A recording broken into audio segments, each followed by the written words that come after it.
me on this platform. I am honored to be sharing my story, just hoping that it would help someone out there. So maybe I'll just start by introducing myself.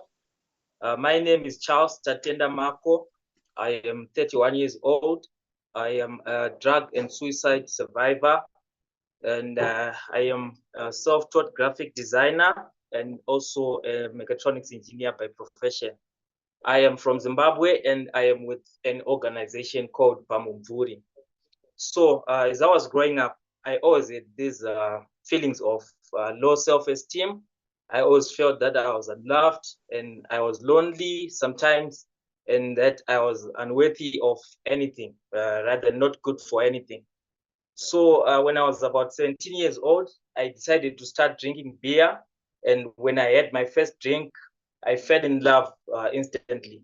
So what alcohol did is it gave me a false sense of confidence, where I started depending on alcohol to do certain things in life. Like, for example, to go to class, to show up to class, I would have to have a few drinks. To talk to a girl or to attend to a meeting, I started depending on alcohol. So it wasn't long when I went to college 3 years later. I met some new friends, and then I started feeling like I was part of something. I was part of a group, and I had someone on my side for the first time. So we started doing marijuana as an experiment with these new friends. I started doing marijuana and cigarettes, but it wasn't long enough.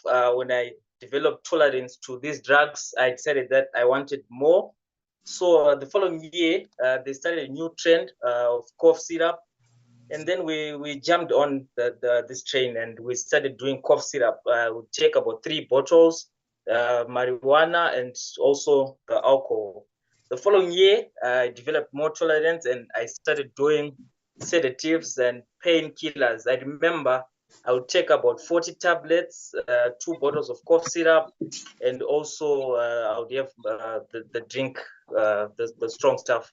Sometimes I would pass out. I would wake up in the hospital, but this wasn't enough for me to stop because something was broken deep within. So it also wasn't long since I started engaging in criminal behavior.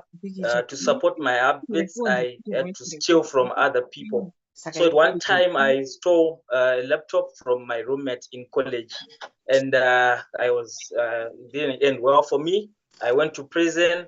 I was given 10 months in prison, but I was lucky that the sentence was suspended on condition that I was a first-time offender and that my school would rehabilitate me. So I continued drinking and until they started a new trend of crystal meth. This was during lockdown in 2020. So I started also doing crystal meth as an experiment because I just wanted to run away from something that was broken inside of me. And then crystal meth was a bit different now from all these other substances that I was using. So I started having this false sense of pride and optimism. I remember I would take my property to a collateral-based loan, hoping that if I get the money, I'll start a business, recover the money, go back and get my property. But that never happened. So I lost my property about 3 times. I got fired from work about 4 or 5 times. And I also started demonstrating aggressive behavior. I started feeling more lonely. I would borrow money from like pretty much everyone that I know, and I would not be able to give it back. So I started crossing everyone's path. I remember this one time I got in an argument with my dad, and we got into a fight. He got me arrested. And this was the second time that I went to prison. This time I was given 3 months in prison, but I was also lucky that the sentence was suspended after my father withdrew the charges. So my parents had divorced when I was about 4 years old, and my mother had disappeared. She had remarried. She went to another country.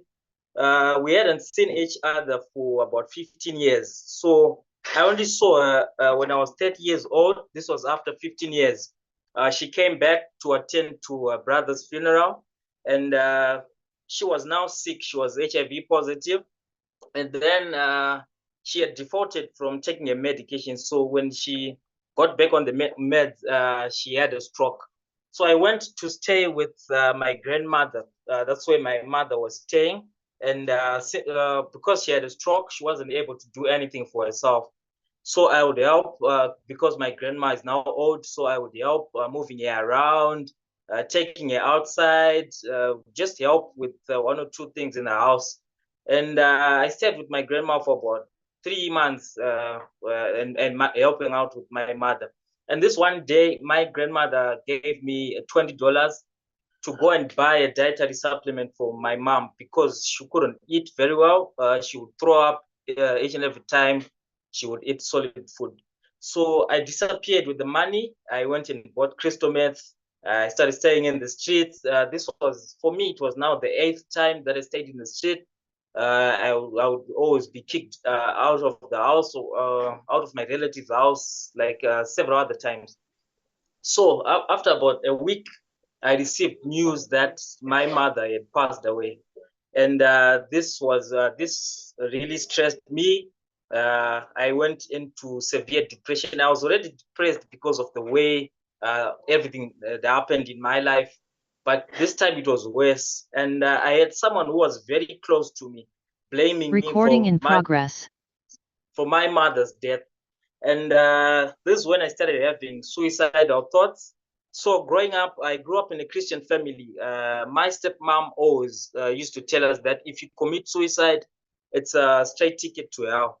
So we were always afraid of having these thoughts. But for the first time, I started